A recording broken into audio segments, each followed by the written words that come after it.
Is your website and SEO and online reviews totally solid? Does your website communicate a sales process? Does it ask enough questions to pre-qualify people? Because if you run Facebook advertising to a simple form that says name, email, phone number, and that's it, pretty easy to fill out. But if you ask them some questions about what kind of project, which budget range are you in, and they've seen a pricing guide on your website.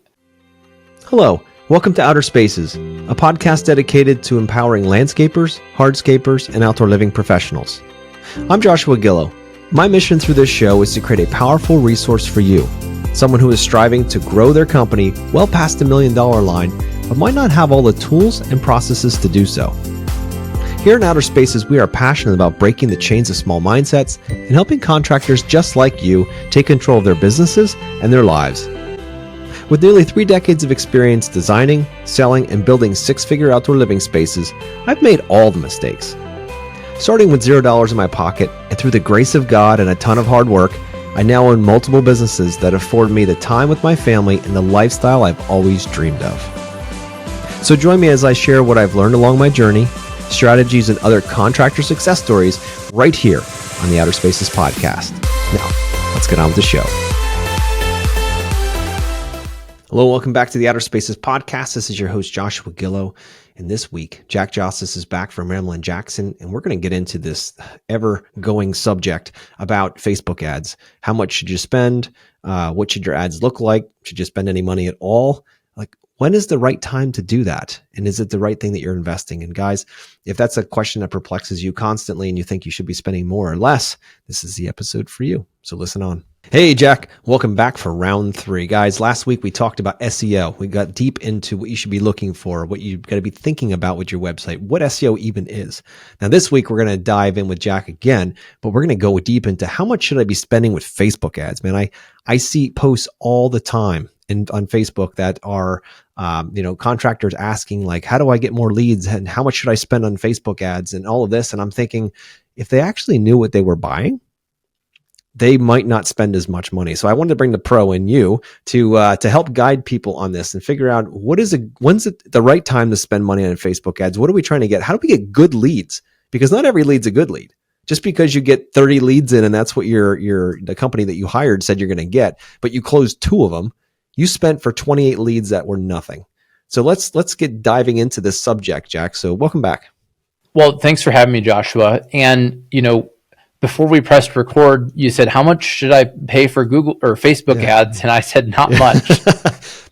And the reason I say that is, I think there's a longer answer. And the answer is it depends on if you already have your marketing dialed in. And so in my book, Tree of Good Fortune, I have the foundation of digital marketing, which is the foundational 4 are your branding and differentiation, which is why are you different and worth more money than somebody else, and it includes your sales process. So your sales process is part of what actually makes you different from another company. And that needs to be in your website. We need to have local SEO. And then the 4th part is online reviews. So I call that the foundational 4. And to me, they're inseparable. We develop all of those things together. So that way our website differentiates us. It has a process. We're getting found for the keywords that we want, and we have reviews and proof to close the deals. I believe that when you have those foundational 4 in place, typically you don't need to do a lot of advertising until you reach a certain revenue point when you've outgrown what you can generate from organic SEO and referrals. And for many businesses, that's around the 3 to 5 million mark. So that's just based on my experience. I have many clients, and what I found is that I can get them enough leads to get to like 3 to 5 million between organic SEO and referrals. And then getting beyond that is where I start recommending online advertising like Facebook ads or Google ads. But getting back to the foundational 4, I want to share a story again. I mentioned it on another podcast. I had a client who was spending $6,000 a month between Facebook and Google, and I did an audit for them. And they were paying people between Facebook ads and Google ads to go to a website that took 20 seconds to load. And to make matters worse, they had a 3.5-star average on Google with a lot of reviews. It wasn't like, oh, we only have 2 reviews and they're negative. It was like numerous scathing, detailed reviews with like photos of like problems and like people's names. We called and talked to so and so, and like, you know, like, so when you're in that kind of situation, like, you can't advertise your way out of it. So my advice to them was to stop the bleeding. Stop paying for Google ads. Stop paying for Facebook ads. We got to fix your website so it loads properly. They had a WordPress website that had over 20 plugins in it. And so plugins, you know, can be great, but typically I build websites, they only have 3 to 5 plugins, and they have, they're premium, meaning we're paying for them because when there's money behind it, they're well maintained. But when you have 15, 20 plugins on your website, there's no money behind them, they create a security risk. They make your site load slowly. It can cause a lot of problems. So that we solved that. We did SEO, like basic SEO, and got them to rank. And we worked really diligently for like a year to solve that review problem. And in that process, I learned that they had some legit operational problems that they needed to work through, and they took ownership of it. And luckily they replied to those, and then they got new reviews. And then once they got north of 4-star average on Google, I said, let's advertise again. So I mention all of that because I think a lot of times business owners think of Facebook advertising in like a little silo of like, oh, I'm gonna do this, and people aren't gonna Google me and find all of my bad stuff, or they're not gonna look at my website. But I really believe it's part of a bigger puzzle. So, long answer to the question of how much should I spend on Facebook ads is I wouldn't spend on it until I got those other foundational elements done.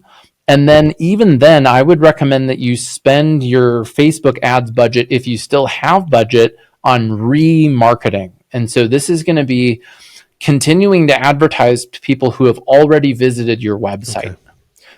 And that might be someone who found you on Google. Maybe they're looking for outdoor living or landscape design, and now they found you, and they're and the reason I recommend that is they have the intent of hiring a company. Whereas if I don't know about you, when I use Instagram, it's usually late at night. I'm like kind of BSing time. I'm looking at reels. I'm watching like MMA clips and like dogs and like totally random stuff. And then, oh, I saw an advertisement for outdoor living. I can tell you that, and we've done this. We've tested it with clients.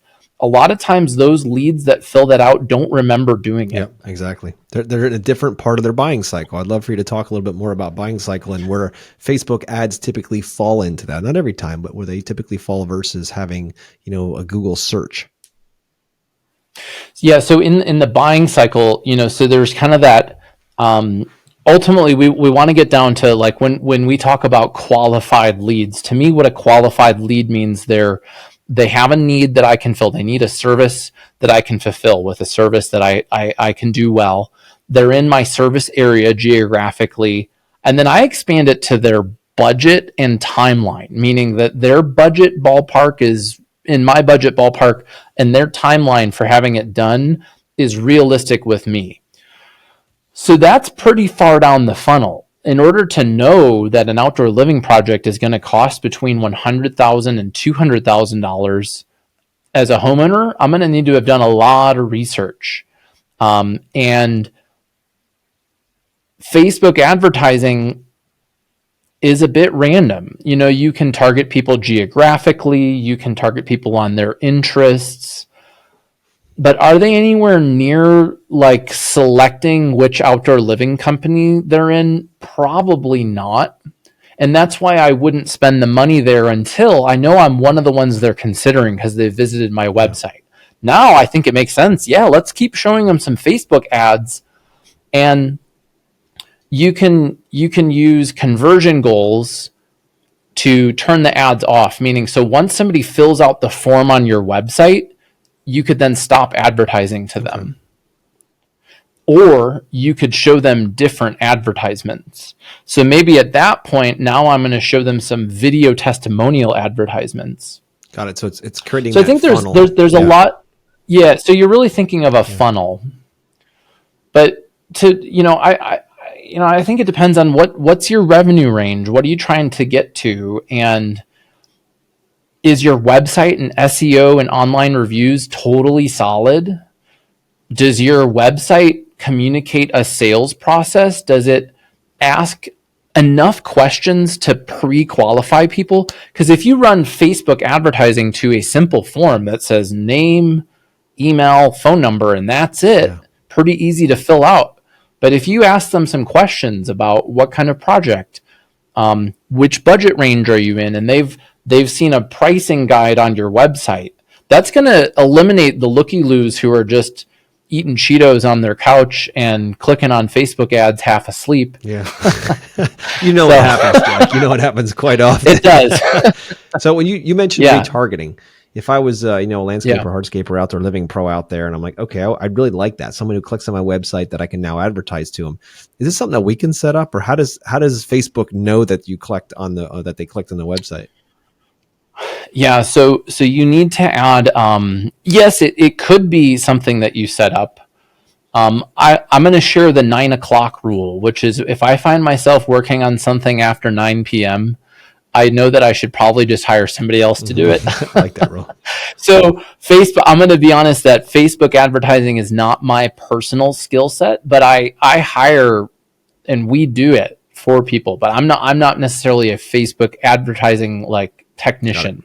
But I've been doing it long enough to know that in Facebook ads, you can get a code that you embed on your website. Okay. So here are the skills that you would need to have. You'd log into your Facebook ad portal and you would get your website tracking code.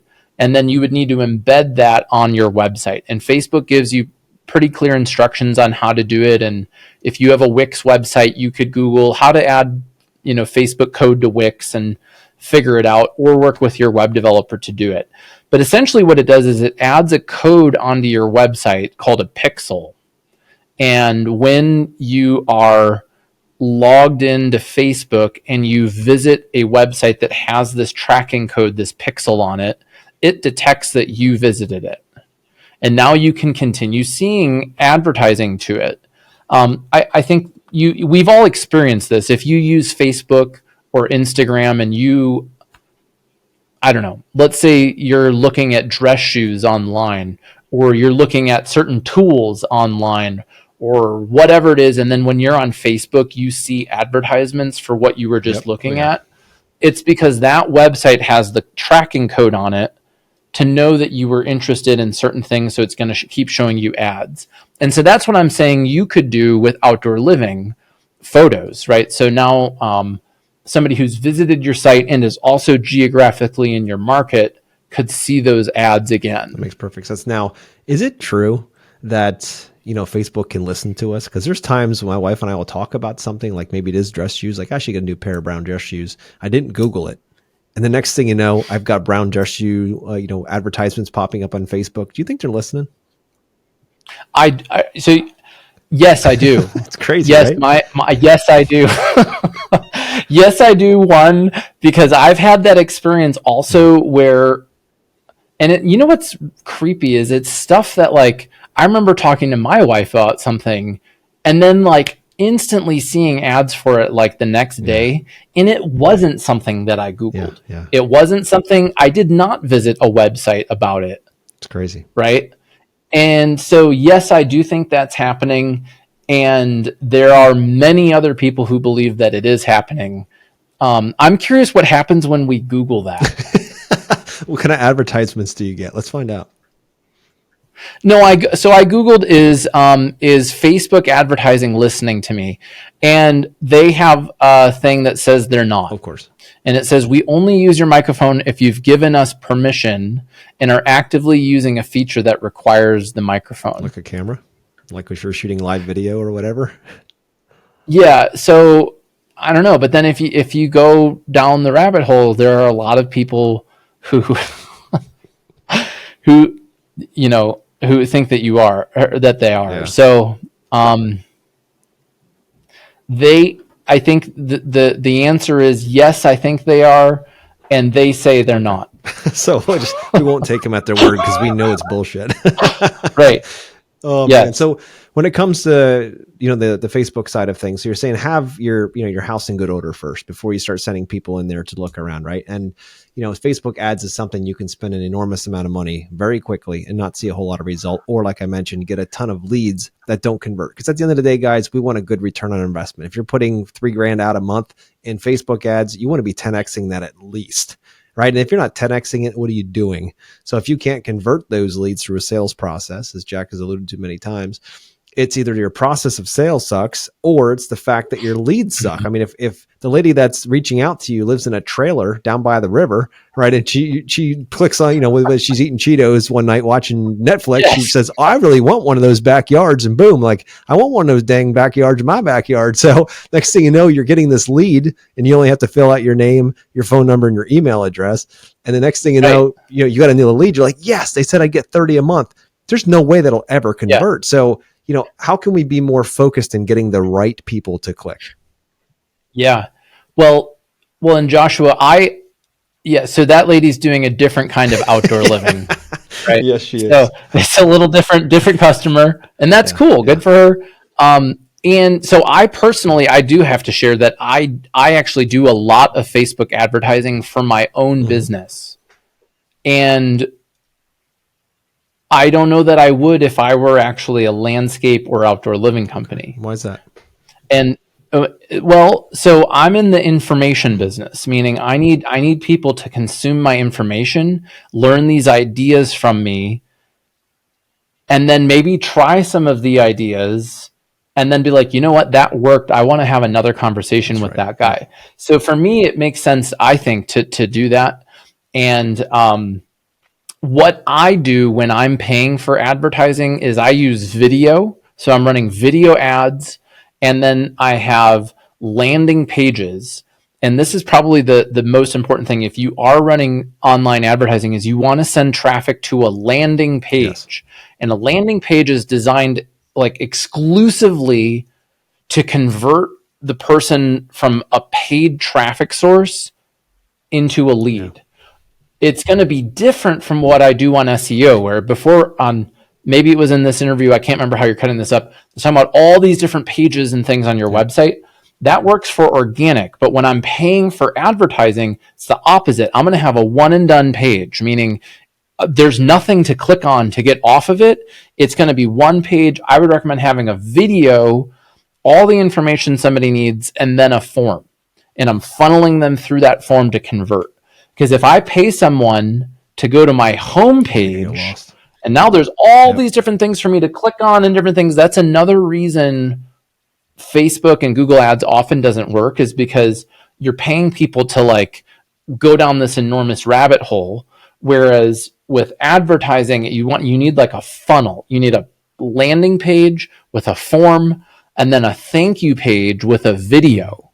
And that works well for me. So the thank you page, once somebody fills out the form, there's a video, and it's like, hey, thanks for reaching out to Jack's Outdoor Living. We build incredible outdoor spaces, and we will be contacting you within one business day. But watch this video before we do. Typically our projects range from X thousand to Y thousand, and our projects take X month to Y months. And the first step is a discovery call where we're going to have an initial phone call. And if you like that, we're going to move forward with X. And now I'm outlining the process. So when I call them, they've already learned a lot about me, and my close rate is going to be much higher. So you were asking, partly about increasing your close rate to leads from advertising. And to me, that's where that gets into it, kind of advanced digital marketing and things. And you asked me in another episode about budget. Well, somebody investing more with a marketing company might have a whole funnel with, forms and checklists and videos and things like that. Whereas I think it's frankly really easy to waste all of your money on advertising if you don't have those things. If you just are sending them to your homepage, Yep. just save your money. No, and you know what? I see a lot of guys doing that, and I feel bad because I know that if I was a prospect, right, and I was looking for an outdoor living company, and I saw an ad for like, hey, new in-ground swimming pool, whatever, right? This amazing custom swimming pools. And you click on the ad, perfect picture, everything's great. The text is great. And you land on this page that shows a couple of paver walkways with garden hoses still on them right after a rainstorm, right? And there's still a bucket over in the corner. And then you've got a couple of new mulched beds and you've got maybe a hardscape here or there. They land on it and they're like, I hit the wrong place, man. This must be wrong because I just clicked on a gorgeous pool and now I landed on this home. Now I'm looking all around looking for if I made a mistake. Maybe there's a wrong link because you're not going directly to it. So your point about putting a direct landing page on your website that's in the back, right? And then they click on that and it goes directly to a page and all it talks about is custom pools all the way down through the video on the top of what you do, all the way down through to the bottom, like with the CTA, let's get rolling with this thing, right? So they can't get lost. You're putting them inside of a space that you can bring them down through like an experience, and they're not going to go get lost on, landscape lighting or, oh, you do fences too? Like, we want to keep them focused. Is that what you're getting at? Yeah, that is what I'm getting at. And does the landing page match the advertisement? Yes. So you nailed it there. And the fence example, maybe you do fences, or maybe you do, I don't know, walkways. Yeah. But if I'm seeing an advertisement for outdoor kitchens and I click on it, I need to land on a page that's all about it. Yeah. So you build those landing pages out and then you advertise to them and they live in the backside of your website so they can be conversions for you. So that's, yeah. Right. And so those would be the pages that live maybe in the backside of your website. They're not in the menu. Right. Yeah. Absolutely. That's important because you don't want to confuse your client right then and there. When they click, they're already feeling a bit of risk. Like, I don't know what I'm clicking on. I know I hope this takes me where I think it's going to. And then when it doesn't, it affirms the fact that they feel like they're going to get taken advantage or they can't trust. Then they're like, oh, we're done. We're not even going to go out to XYZ outdoor living company anymore because I don't trust them already. You just lost the opportunity. So the more you can keep it in congruency with your ad, that the next page is like a version of that explains deeper, that'll give you a far higher opportunity for that conversion. So definitely some gold there for sure, Jack. So anything else about Facebook ads before we wrap up here that our people should be thinking about when they're, considering just throwing money at Facebook and keeping their fingers crossed? Before you start advertising, have a clear way that you're going to measure it, and know that it can take months to get it dialed in. Yeah. I think that it's risky to spend too little and not get anything. And it's also equally risky to spend too much and not measure what you're getting. So if you're working with somebody, getting a clear understanding of how are we going to measure results? How long is it going to take? What do you need from me in order for this to work well? And some of this stuff is just common sense. Like, I would ask to look at the advertisement and then you go ahead and click on it and ask, does this make sense? Does this advertisement match what I'm clicking on? And then evaluate the results. I recommend doing this on a one-on-one basis, meaning like in my Facebook advertising, we actually look at who came in. Were you a good fit? Do I want to continue paying for this? Because if you're continually getting leads that are not a fit, well, maybe you need to adjust the message of the ad. Maybe it's the landing page, and this is why it can take time to fine tune. Yeah. So I don't want to be super negative on it. I just think that it can either be done really well or like it's a complete waste of money. Yeah, absolutely, dude. And when it comes to the A/B testing side, where you put up 2, 3, 4 different ads and you see which one performs better, then you pick that and figure out why. And you try to repeat that, right? Because you never know. You think you have the perfect picture and a perfect pitch on there. The next thing you know, you're not getting any traffic from it. But the one you didn't think that was that good, people are picking up left and right. So you have to A/B test. You can't just use your gut for that. So that's what that's what Jack's talking about here to be able to do that. And that takes time to get some feedback from the entire market to see what's going on. So Jack, we got to wrap up here. How can people find you? So if you want to learn more about, is Facebook ads the place to start, or is it online reviews, or should it be your website or SEO? I've written a book that walks you through figuring out where you are and what you should do next. It's called Tree of Good Fortune, The Landscaper's Guide to Modern Sales and Marketing. So you can grab that for free. Just pay for shipping at treeofgoodfortune.com. And if you want us to take a look at your website, we record a free website review video.